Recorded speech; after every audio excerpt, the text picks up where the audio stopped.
Hey, hello students, welcome back. So, after covering the concept of resolving of vector, addition of vector, अभी time आ चुका है कि हम sum solve करेंगे, numerical solve करेंगे। तो न्यूमेरिकल सॉल्व करने के लिए भाई पहले तो कॉन्सेप्ट अच्छे से आना बहुत जरूरी है। अगर आपको कॉन्सेप्ट नहीं आता है तो प्रीवियस वाले लेक्चर्स देख लेना। Okay, so it is very very important. Late us start solving numericals.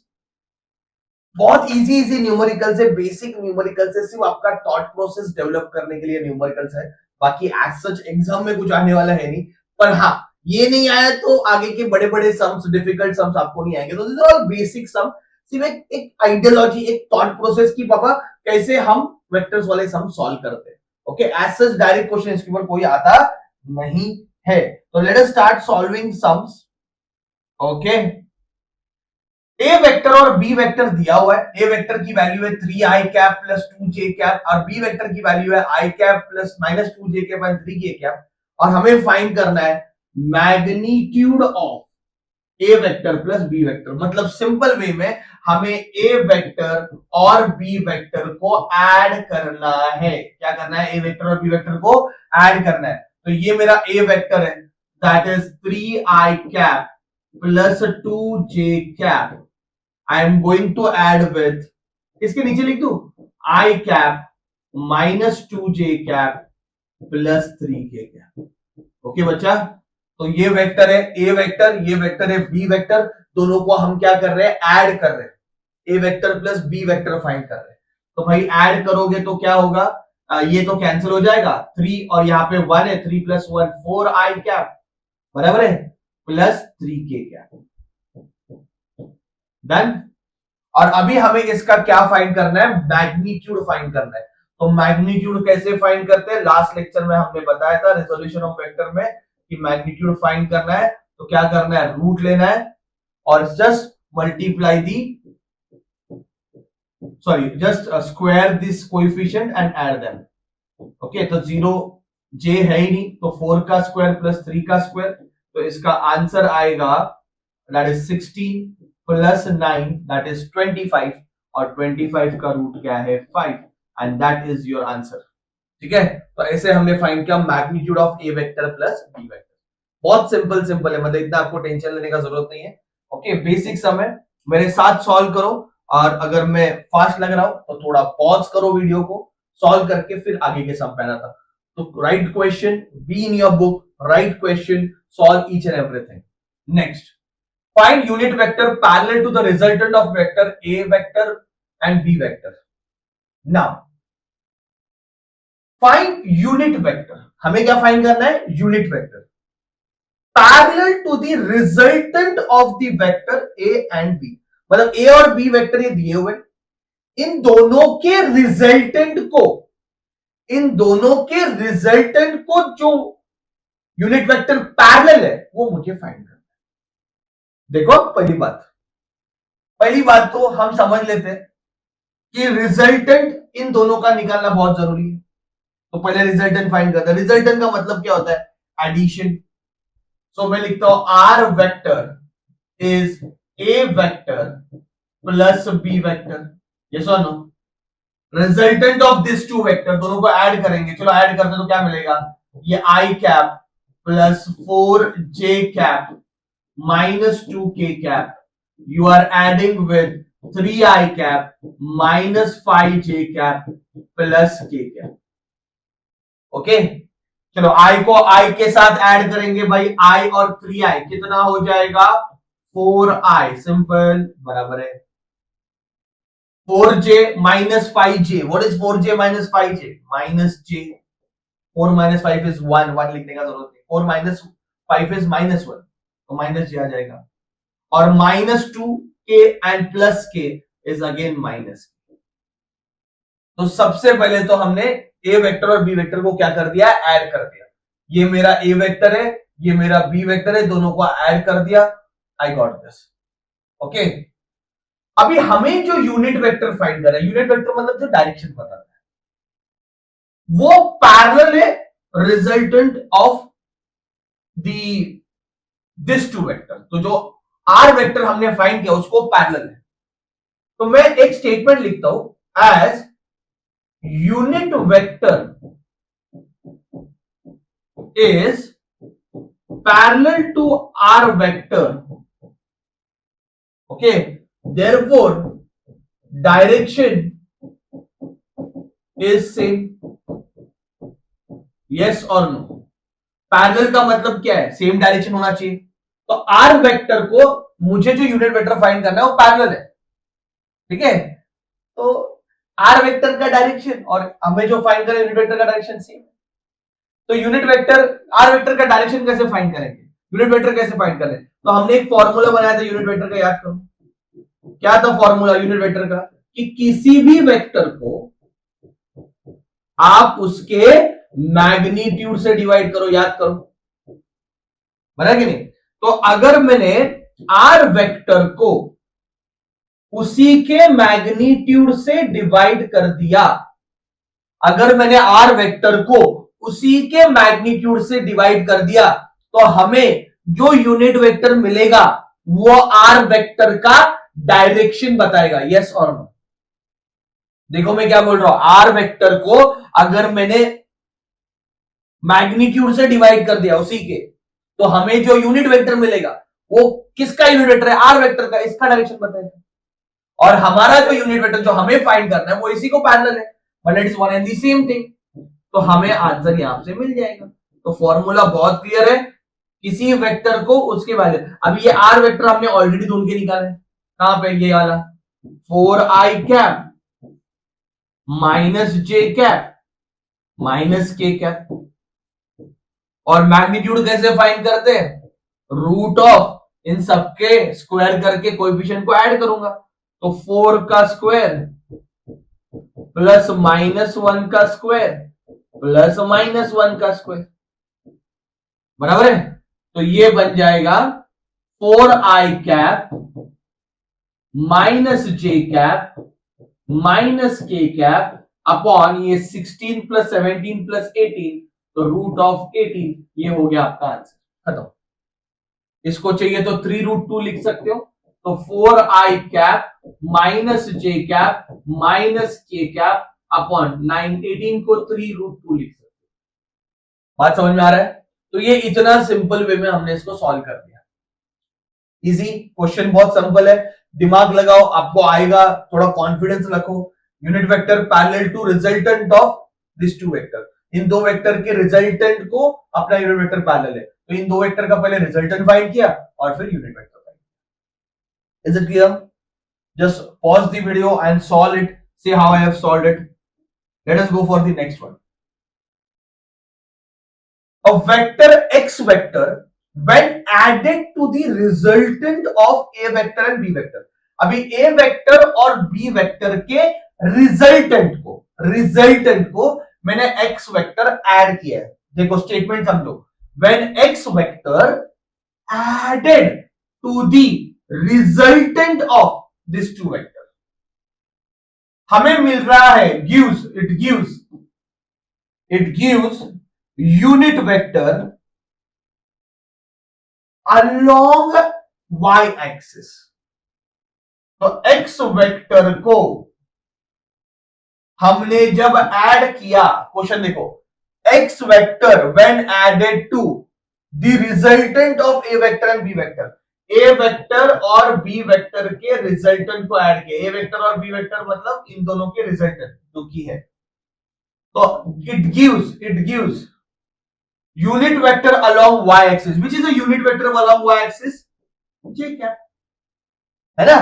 अरे भाई यूनिट वेक्टर y एक्सिस पे कौन सा है? j cap. तो x वेक्टर को इन दोनों से ऐड करने का हमें j कैप मिलेगा, तो हमें x फाइंड करना है, तो है कि नहीं बहुत सिंपल।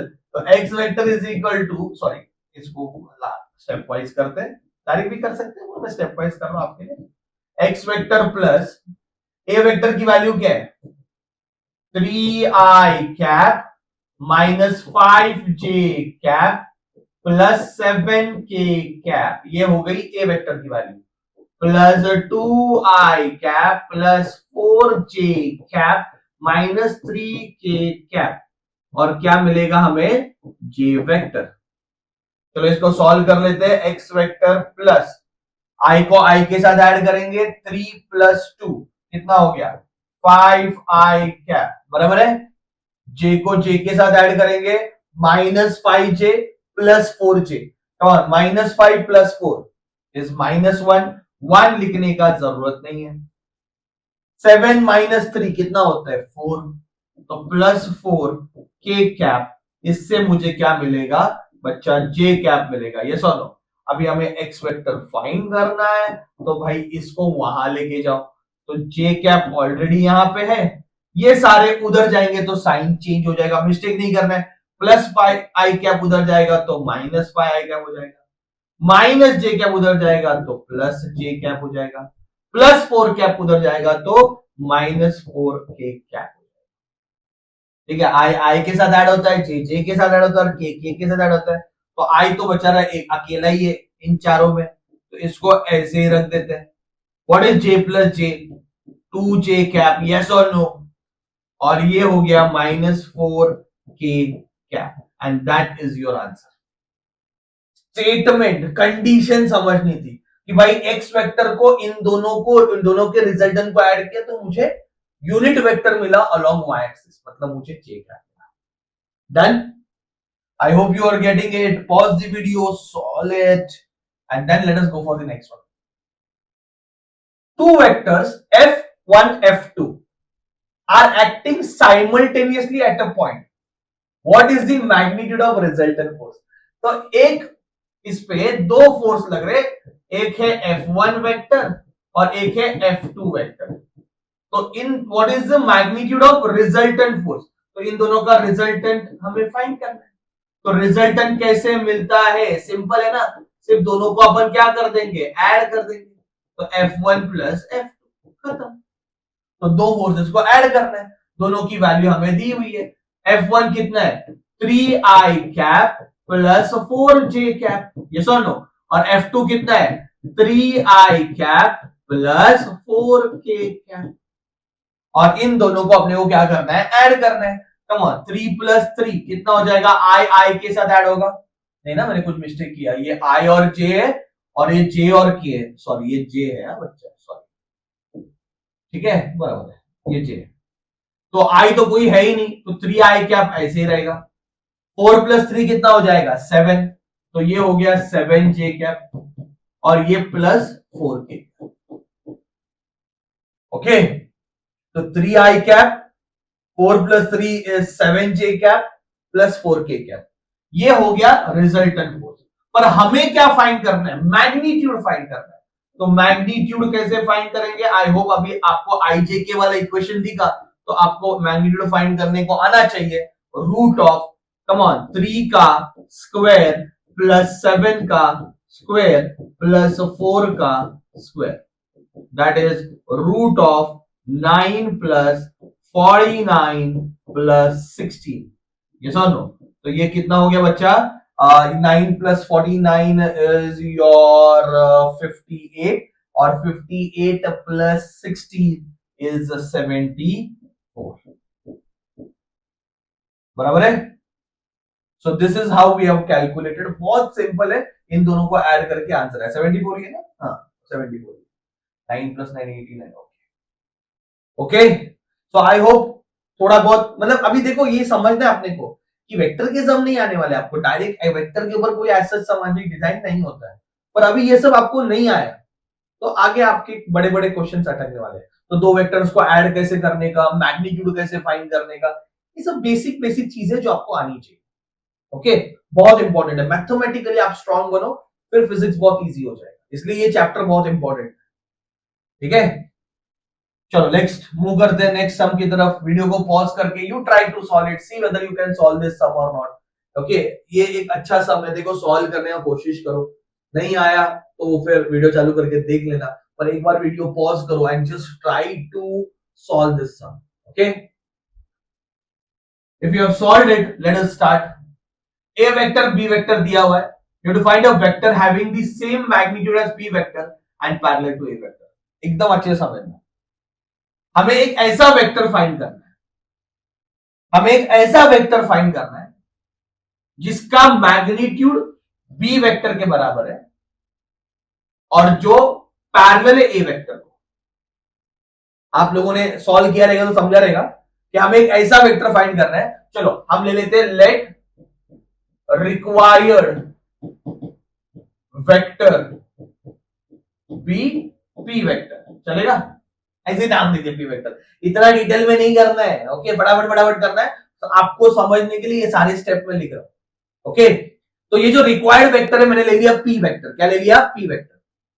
अभी मुझे पता है कि इस पी वेक्टर का जो मैग्नीट्यूड है वो सेम एज बी वेक्टर है। उसने दिया है कि you have to find a vector जिसका magnitude same as B vector, मतलब पी वेक्टर का मैग्नीट्यूड और बी वेक्टर का मैग्नीट्यूड क्या है? सेम है। यस और no? That is the first condition. अभी बी वेक्टर का मैग्नीट्यूड कैसे फाइंड करेंगे? रूट ऑफ 7 का स्क्वायर प्लस 24 का स्क्वायर। वाह, तो 7 स्क्वायर प्लस 20 स्क्वायर 4 7 24 स्क्वायर, तो 7 का स्क्वायर कितना है? 49। ओके, और ये कितना आ रहा है? 576, राइट? 576, तो ये हो गया रूट ऑफ 625, मतलब 25, मतलब इसकी वैल्यू मिल गई। And parallel to A vector, अभी जो हमारा वेक्टर है पी वेक्टर वो ए वेक्टर को पैरेलल है। ए वेक्टर को पैरेलल है मतलब ए वेक्टर का और पी वेक्टर का डायरेक्शन सेम है। P vector is parallel to A vector, parallel to A vector. Yes और no? If it is parallel to A vector तो पी वेक्टर का डायरेक्शन सेम है। Direction of P vector is same as A vector, बराबर कि नहीं? Parallel का मतलब वही होता है। तो ए वेक्टर का जो डायरेक्शन है वही बी वेक्टर का डायरेक्शन है। अभी डायरेक्शन ऑफ ए वेक्टर कैसे फाइंड करें? ए वेक्टर का डायरेक्शन कैसे फाइंड करेंगे? डायरेक्शन मतलब हमें यूनिट वेक्टर से बताना है। किसी भी वेक्टर का डायरेक्शन मतलब उसका यूनिट वेक्टर। कैसे फाइंड करेंगे? तो direction of A vector find करने के लिए हम ए वेक्टर को उसी के वैल्यू के साथ डिवाइड कर देंगे। Yes sir? किसी भी वेक्टर को, ओके, अगर मैं उसके वैल्यू से डिवाइड किया मुझे क्या मिलेगा? Unit vector. तो यूनिट वेक्टर का काम क्या है? डायरेक्शन मतलब लेक्चर नंबर 2 3 शायद से 3 बहुत इंपॉर्टेंट है, उसमें ये सब बताया मैंने। ठीक है, तो किसी वेक्टर को उसकी वैल्यू से डिवाइड करो तो उस वेक्टर का हमें क्या मिल जाएगा? डायरेक्शन मिल जाएगा। किसी भी वेक्टर को हमने उसके वैल्यू से डिवाइड किया तो हमें यूनिट वेक्टर मिलेगा जो कि उसका डायरेक्शन बताता है। तो A vector, what is A vector? A vector का वैल्यू दिया हुआ है 3i cap plus 4j cap. ये सुनो, 3i cap plus 4j cap divided by उसका मैग्नीट्यूड। मैग्नीट्यूड कैसे फाइंड करते हैं? अभी इतने सम हो रहे हैं, आई होप आपको ये प्रॉब्लम तो सॉल्व हो गया रहेगा। 3 का स्क्वायर प्लस 4 का square that is 16 plus 9, 16 plus 9 25, 25 मतलब ये आएगा 3i cap plus 4j cap upon 5। ये क्या है? A cap. ये क्या है? Unit vector. किसका? ए वेक्टर का। मतलब ए वेक्टर का ये क्या बता रहा है? डायरेक्शन बता रहा है। और ए वेक्टर और पी वेक्टर का डायरेक्शन क्या है? सेम है। इसका मतलब पी वेक्टर का डायरेक्शन भी यही है। तो पी वेक्टर की वैल्यू मिल गई, पी वेक्टर का डायरेक्शन मिल गया, दोनों चीजें मिल गई। तो किसी वेक्टर को अभी अगर लिखना है तो हमारे पास फॉर्मूला क्या है? एनी वेक्टर कैसे लिखते हैं? पहला उसकी मैग्नीट्यूड लिखते हैं और फिर multiply by unit vector. I hope everyone knows this formula. अगर नहीं पता है मतलब मेरे सारे वीडियोस अच्छे से नहीं देखे, लाइन में नहीं देखे तो प्रॉब्लम होगा। तो any vector is equal to its magnitude into unit vector. अच्छा, अभी इसकी मैग्नीट्यूड कितनी है? What is the magnitude? Come on, what is the magnitude? Magnitude magnitude magnitude magnitude 25 है ना? ये पी वेक्टर है, इसका मैग्नीट्यूड क्या है? 25। और डायरेक्शन क्या है? जो ए कैप का है that is 3i cap plus 4j cap upon 5। तो 5 1 जा 5 5 जा, तो फाइनल आंसर इज 5 3 जा 15 i cap plus 20 j cap. बच्चा ये है हमारा इकलौता वेक्टर जो हमें फाइंड करना है।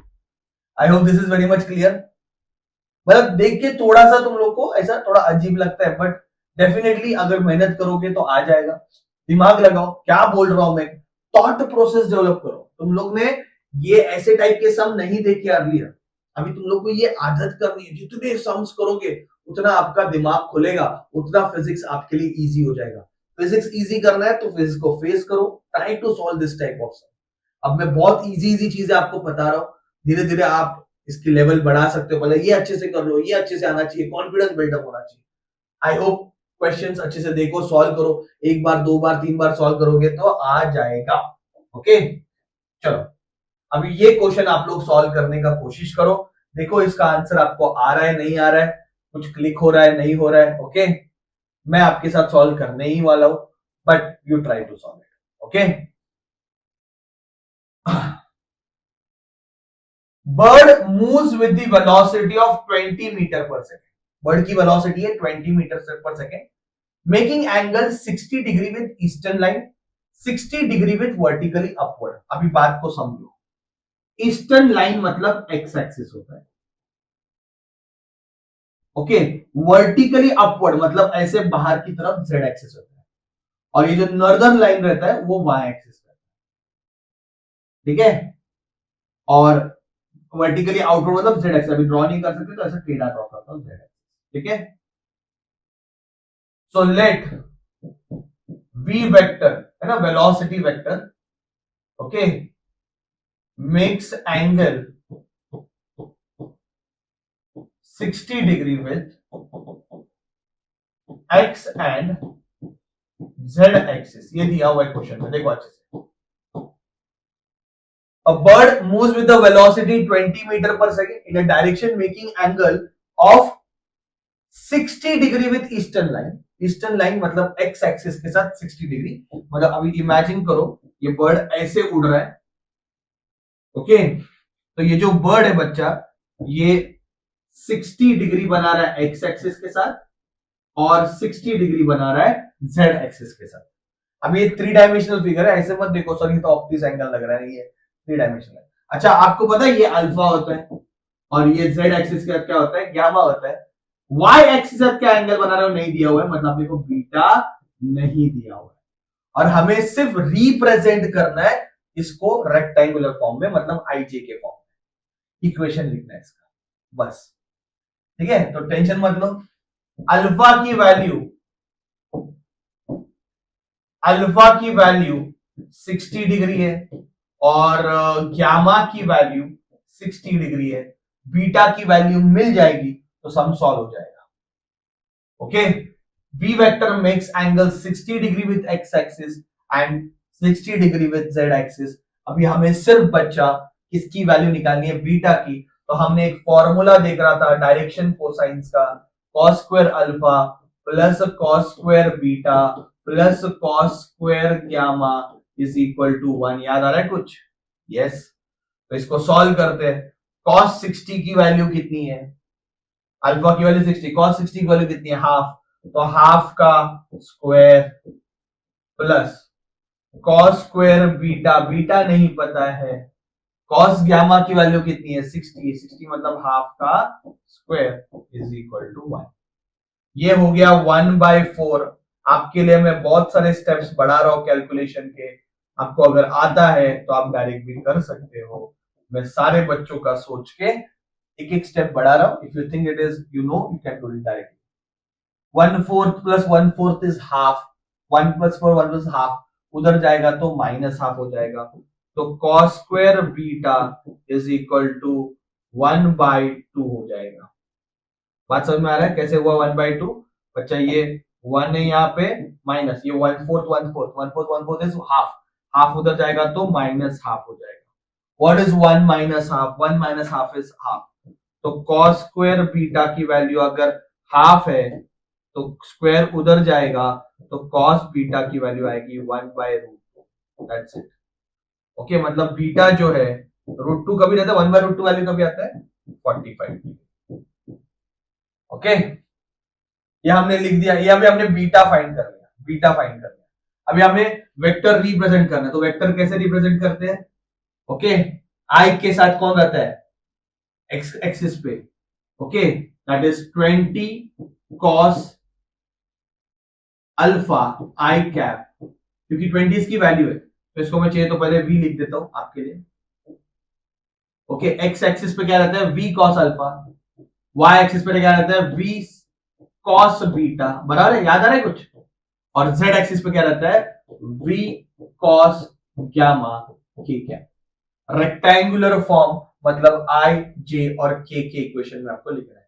तो इसका फॉर्मूला है v cos alpha I cap plus v cos beta J cap plus v cos gamma K cap. v की वैल्यू 20 दी हुई है, तो 20 cos 60 I cap plus 20 cos 45 J cap plus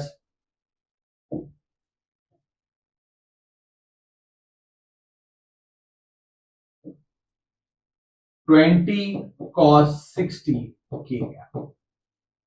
तो ये हो गया 20, what is the value of cos 60? cos 60 is half, क्या सोच रहा हूं मैं इतना, प्लस 20 cos 45 इज 1/√2, ये ऑलरेडी अपने को मिला हुआ है, J cap plus cos 60 is half, ठीक है। तो बच्चा सॉल्व हो गया सम, फाइनल आंसर है 10 आई कैप, नीचे √2 है, रैशनलाइज करोगे तो 10√2 जे cap plus 10 K cap, that is your answer.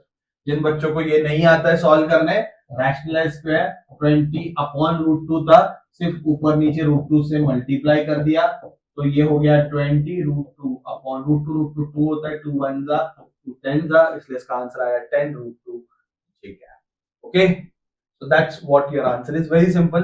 तो हमने पहचान लिया कि रिजॉल्विंग ऑफ वेक्टर का सम था, बहुत इजीली हमने इसको सॉल्व कर दिया। आई होप आप लोगों ने कॉपी किया रहेगा।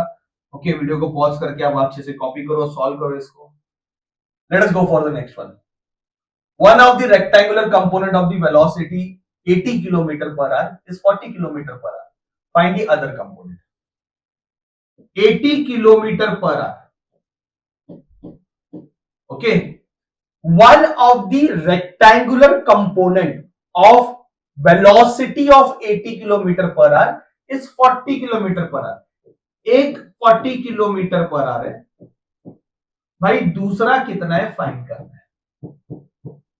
बात समझ में आ रहा है? सपोज ये वेलोसिटी v है, x कंपोनेंट vx लेना है, आपको जो लेना है ले लो, vy ले लो तो vx फाइंड करना है, vx ले लो तो vy फाइंड करना है। तो one of the rectangular component of the velocity of 80 kilometre per our, 80 kilometre per our velocity का एक रेक्टेंगुलर कंपोनेंट है 40, तो दूसरा कितना रहेगा? तो पाइथागोरस थ्योरम लगा दो, हमें फॉर्मूला पता है, v is equal to root of vx square plus vy square. I hope आपको vy स्क्वायर फाइंड करना है, तो v की वैल्यू कितनी है 80, स्क्वायर यहां पे आ जाएगा, okay, is equal to vx square की वैल्यू कितनी है 40 का square plus vy square. So what is vy square? Okay, 80 का स्क्वायर दैट इज 6400 माइनस 40 का स्क्वायर इज 1600, बराबर है? तो it is nothing but vy square is equal to 4800, तो vy की वैल्यू आएगी रूट ऑफ 4800। छोड़ दो इधर या फिर इसको सॉल्व कर दो, will get the answer. Is it simple? चिंदी सम है, बहुत इजी सम है, एक कंपोनेंट दिया था, दूसरा कंपोनेंट फाइंड करना था, आराम से मिल सकता है। ठीक है, ये पाइथागोरस थ्योरम ऑलरेडी बताया था कि ये इधर भी शिफ्ट हो जाएगा, तो आप यहाँ पे पाइथागोरस थ्योरम लगाओ, मिल जाएगा आंसर। नेक्स्ट सम आपके सामने है, चेक करो आपको ये सम सॉल्व करने को आ रहा है क्या। A force is inclined at 60 degree with the horizontal. If the rectangular component in the horizontal direction is 50, the magnitude of the force and its vertical component. अरे बाप, हिंदी सम। A force is inclined at 60 degree with the horizontal. Horizontal के साथ कितना बना रहा है 60 degree, force जो है वो हॉरिजॉन्टल के साथ कितना बना रहा है 60 degree. If rectangular component in the horizontal direction is 50, rectangular component बच्चा 50 न्यूटन है हॉरिजॉन्टल डायरेक्शन में, then find the magnitude of the force, इसकी वैल्यू फाइंड करनी है, मैग्नीट्यूड ऑफ द फोर्स, और उसका वर्टिकल कंपोनेंट भी फाइंड करना है, ये वर्टिकल कंपोनेंट भी फाइंड करना है। चलो ये एफ वाई ले लेते हैं और ये एफ एक्स ले लेते हैं, चलेगा? बात समझ में आ रहा है? तो एफ एक्स, एफ और एफ वाई, तो हमें हॉरिजॉन्टल कंपोनेंट दिया हुआ है, हॉरिजॉन्टल कंपोनेंट दिया हुआ है कितना है 50 न्यूटन, ये 50 है, तो ये फोर्स फाइंड करना है। तो याद करो यार, ये इसको डिवाइड, यही स्प्लिट हो गया ना, एफ वेक्टर को ही हमने दो पार्ट में स्प्लिट किया, जिसके साथ थीटा वो है कॉस, जिसके साथ थीटा नहीं वो है साइन। तो ये क्या है, जिसके साथ थीटा वो है कॉस, यस और नो। तो एफ एक्स क्या है, एफ कॉस थीटा। अभी एफ एक्स की वैल्यू उसने दे दी 50, एफ की वैल्यू हमें फाइंड करनी है। एंगल तो 60 डिग्री, कॉस 60 की वैल्यू कितनी है, हाफ, भाई टू फुदक के किधर जाएगा, तो आंसर कितना आएगा 100 न्यूटन। इजी, क्योंकि यही स्प्लिट हो गया ना।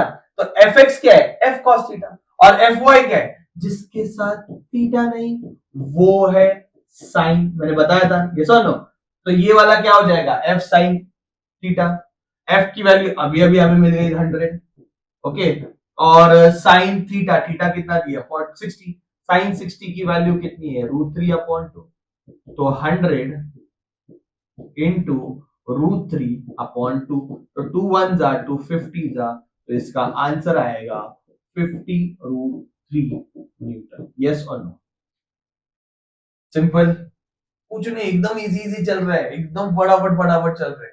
तो हॉरिजॉन्टल दिया था, ये फाइंड करना था। तो हॉरिजॉन्टल क्या होता है, जिसके थीटा वो कॉस, एफ कॉस थीटा, और ये क्या है, एफ साइन थीटा, लगा दिया, आंसर आ गया। ठीक है, okay, let us go for the last sum. Okay, an aeroplane takes off an angle 30 degree to the horizontal. ठीक है, हॉरिजॉन्टल के साथ एंगल कितना बना रहा है, 30 डिग्री। एरोप्लेन हॉरिजॉन्टल के साथ एंगल बना रहा है 30 degree. If the component of its velocity along horizontal is 250, अभी बोल रहे हैं कि horizontal component 250 है किलोमीटर पर आवर, एकदम सिंपल।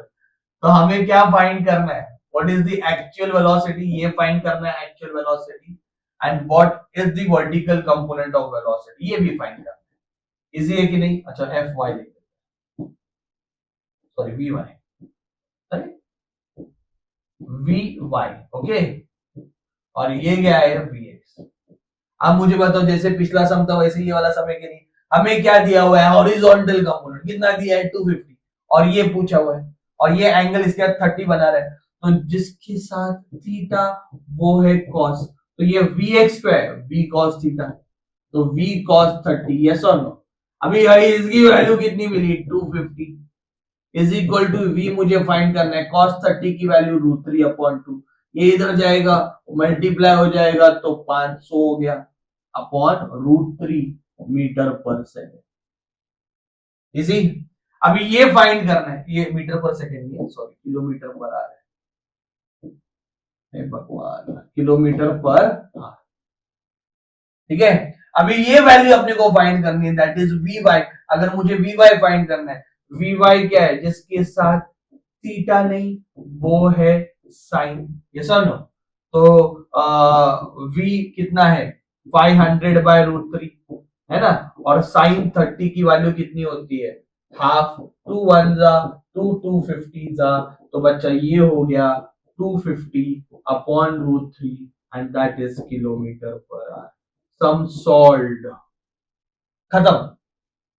ठीक है, अभी ये इतने सारे अपन ने सम्स किए, ये सारे सम में हमने क्या लगाया, दिमाग लगाया, लैंग्वेज को समझा। मेन क्या है, क्वेश्चन की लैंग्वेज को समझना, क्योंकि कॉन्सेप्ट तो अभी आपको अच्छे से आ रहा है, पर सिर्फ अगर क्वेश्चन का लैंग्वेज अगर आपने पकड़ लिया तो मोर देन इनफ। तो उसी चीज पे हमने फोकस किया और ये सब किया। ठीक है, तो आप ये सारी चीजें प्रैक्टिस करो। इसके रिलेटेड और भी सम्स आपको मिलेंगे, वो भी सॉल्व करना। दिमाग आपका चलना चाहिए, जितना वेक्टर आपका स्ट्रांग होगा उतना फिजिक्स स्ट्रांग होगा, इतना याद रखो। ओके, तो consider this as one of the most important chapter, और इसके न्यूमेरिकल्स पे फोकस करो और सॉल्व करने की कोशिश करो। मैंने बहुत क्वेश्चन सॉल्व किए अभी इस लेक्चर में, लेक्चर भी काफी हद तक बड़ा हो गया है, ये मैं ही हूँ। ठीक है, लेक्चर भी काफी हद तक बड़ा हो गया है, तो I hope you understood. Okay, और भी बहुत सारे सम्स हैं, हम धीरे धीरे देखेंगे, पर ये पहला सेट है जिसमें हमने एडिशन और रिजॉल्विंग के कुछ सम्स देखे, उनकी लैंग्वेज को समझने का कोशिश की। ठीक है, तो please practice all the sums and then only you go for the next lecture. ठीक है बच्चों, थैंक यू वेरी मच।